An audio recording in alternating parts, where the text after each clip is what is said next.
Olá, meus amigos, muito bom dia, boa madrugada no Brasil, que Deus abençoe a todos vocês, que Ele ilumine, que o Espírito Santo venha iluminar o entendimento de cada um, porque sem a luz do Espírito Santo, sem a direção do Espírito Santo, a gente não vai conseguir entender a palavra de Deus. E a palavra de Deus é vital para a nossa saúde espiritual, sobretudo para a nossa eterna salvação.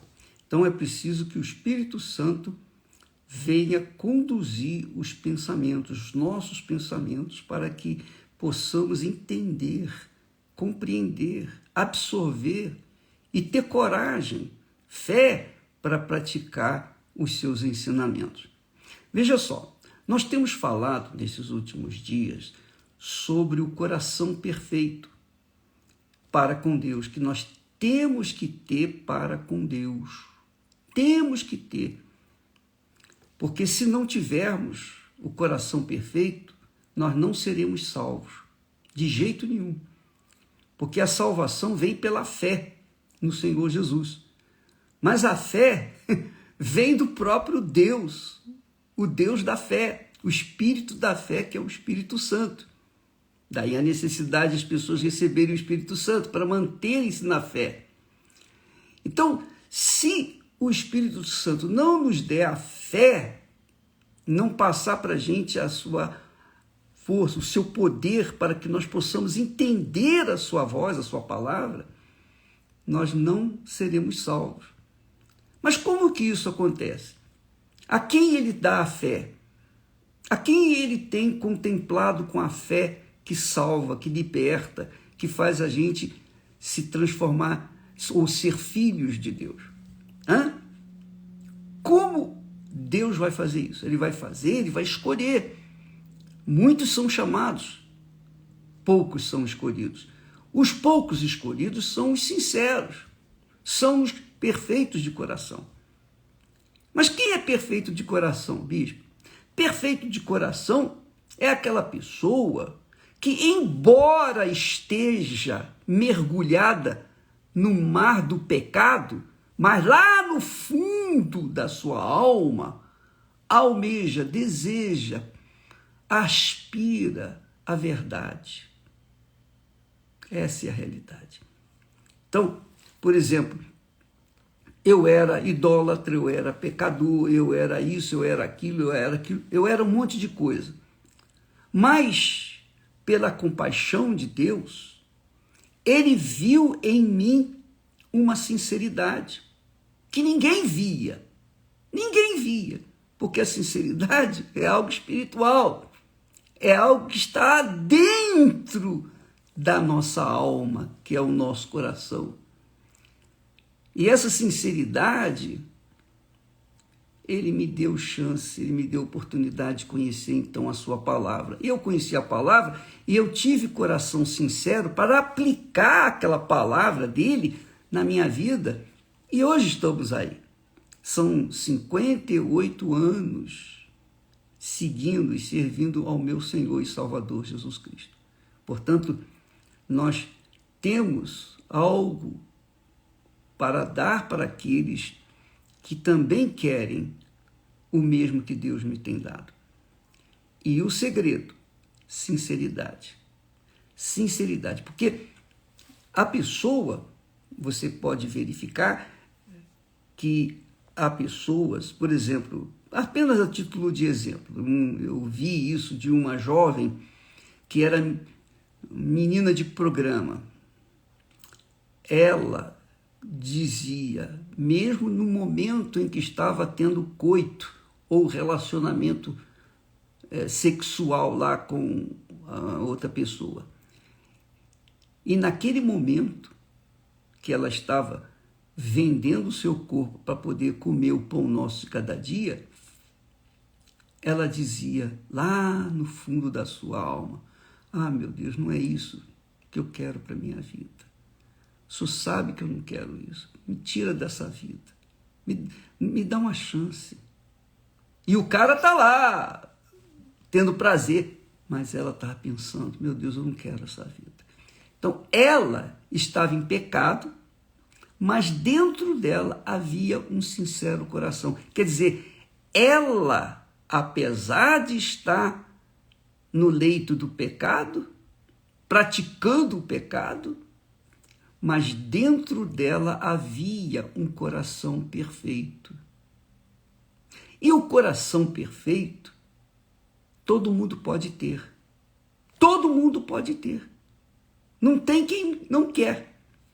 Porque todo mundo sabe o que é certo e o que é errado. Às vezes a pessoa vive no errado porque é o único caminho que ela conheceu. Mas ela apela para o Deus invisível, o Todo-Poderoso. Se o Senhor existe, me ajuda, me tira dessa vida. Isso é um coração perfeito. Todos podem fazer isso. Veja só o que Deus fala. Presta atenção o que Deus fala. Muito forte isso. Ele diz assim: ai dos que querem esconder profundamente o seu propósito do Senhor. Ai dos que querem esconder profundamente o seu propósito do Senhor e fazem as suas obras às escuras e dizem: quem nos vê e quem nos conhece? Quer dizer, uma pessoa assim é sincera? Não. Essa pessoa verdadeiramente é fingida, dissimulada, é hipócrita, porque ela não considera a grandeza de Deus de saber todas as coisas, inclusive os pensamentos dela. Quer dizer, ela ofende Deus, ela desdém a pessoa do Altíssimo, do Criador. Então essas pessoas, diz o Senhor, ai delas, quer dizer, cuidado, elas serão punidas por conta desse coração perverso, imperfeito, sujo, porque pensa coisas que o Senhor, o Deus Todo-Poderoso, pensa que eu não sei. Jesus também disse isso. Se você ler lá em Mateus, capítulo 23, o texto começa assim: então Jesus falou à multidão e aos seus discípulos.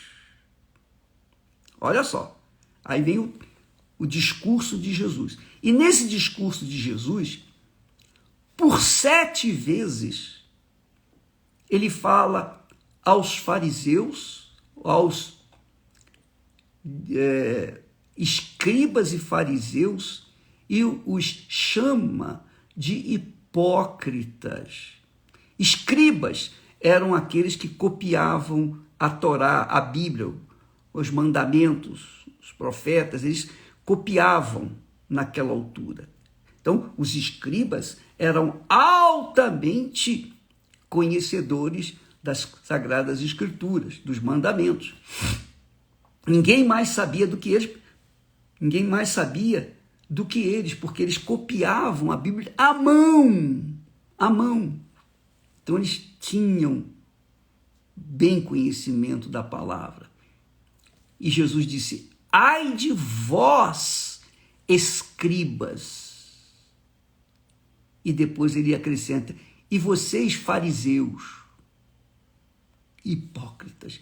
Quer dizer, ele chama aqui os escribas e os fariseus de hipócritas, quer dizer, fingidos, corações imperfeitos. Pois que fechais aos homens o reino dos céus, e nem vós entrais, nem deixais entrar os que estão entrando. Quer dizer, essa raça de víboras existe hoje. Não é só com os judeus, os escribas, os fariseus, mas são todos aqueles que se escondem atrás de um púlpito, com a pinta de santo, com a veste de santo, como um mestre da religião, mas são bandidos, são hipócritas, são imperfeitos de coração. Jesus diz para essa gente: ai de vós que se escondem ou procuram se esconder, olha só, que querem se esconder profundamente o seu propósito do Senhor. Quer dizer, dentro deles há propósitos pessoais, há desejos, vontades pessoais. E eles pensam que podem esconder do Senhor. E fazem as suas obras às escuras. São aqueles sacerdotes pedófilos, por exemplo. Os pedófilos são sacerdotes, são autoridades, e os pais deixam as suas criancinhas inocentes sendo cuidadas por esses bandidos pedófilos. E eles pensam que podem se esconder do Senhor. Ai de vós! E dizem ainda assim: quem nos vê? Quem nos conhece? Minha amiga e meu amigo, veja que se você ler, estudar a Bíblia ou ler as Sagradas Escrituras, você vai ver que existem dois tipos de pessoas: os sinceros e os hipócritas. Os sinceros são salvos. Os hipócritas já era. Não serão salvos. Não terão fé para serem salvos. Não terão fé para serem salvos. Esse é o problema. O coração imperfeito não vai ter fé para poder ser salvo. Então, quando a gente bate aqui na tecla do coração perfeito, sinceridade, é para chamar a atenção dos sinceros, não os hipócritas, porque eu não espero nada dos hipócritas. Se Deus não espera, quanto mais eu vou esperar. Mas eu tenho certeza que no nosso meio existem pessoas que estão mergulhadas no pecado e pensam assim: não tem mais jeito para mim. Não tem sim. Você que está no pecado, você que está perdida, perdido, você que vive, não importa qual o grau de pecado que você cometa ou comete, o que é importante é o seguinte: se você tiver um mínimo, uma chamazinha pequenininha de sinceridade, Deus vai em busca dessa sinceridade e faz essa chama, então, crescer para conhecer a grandeza do Altíssimo. É muito grande, é muita coisa. Amanhã estaremos falando mais a esse respeito. E quem tem interesse, vamos continuar nessa fé, jejum de Daniel. Amanhã, depois de amanhã e até domingo, quando nós teremos o desfecho final do derramamento do Espírito Santo para os sinceros. Os sinceros. Você pode receber o batismo com o Espírito Santo mesmo estando no pecado. Como assim, ô bispo? Basta você aí mesmo no lugar do pecado, qualquer que seja o lugar, qualquer coisa que você esteja fazendo, você diz: meu Deus, não é isso que eu quero. Tem misericórdia, tem compaixão de mim. E me faça te conhecer. Me dá uma chance para sair dessa vida. Deus vai lhe dar a fé, o espírito da fé, para que você possa, então, sair dessa situação e segui-lo e servi-lo pelo resto da sua vida. Há chance para você que é sincera, que é sincero. Para você há chance, pode ter certeza disso. Deus abençoe e até amanhã. E domingo, não se esqueça, nós vamos ter a oração do bispo Adilson, diretamente lá do cenáculo, lá em Jerusalém, ao vivo, neste domingo, às 7 da manhã, 9h30, e também às 18 horas, no domingo. Mas às 2h30 da tarde, a reunião é especificamente para as pessoas que estão gemendo com a depressão, insônia, medo, nervosismo, ansiedade, vontade de se matar, pessoas que têm um vazio profundo na alma. Se você que está me assistindo nesse momento é da fé, vá em busca dessas pessoas e traze domingo agora, às 2h30 da tarde. Participe da reunião das 7 horas da manhã ou das 9h30, mas não se esqueça daqueles que estão gemendo por aí. Vá em busca deles, leve no seu carro, leve no seu colo. Faça pega um carrinho, sabe aquele carrinho de pedreiro? Coloca a pessoa dentro do carrinho de pedreiro e leva para salvar essa alma. Porque uma alma vale mais do que todo mundo e a sua glória. Deus abençoe em nome do Senhor Jesus. Amém.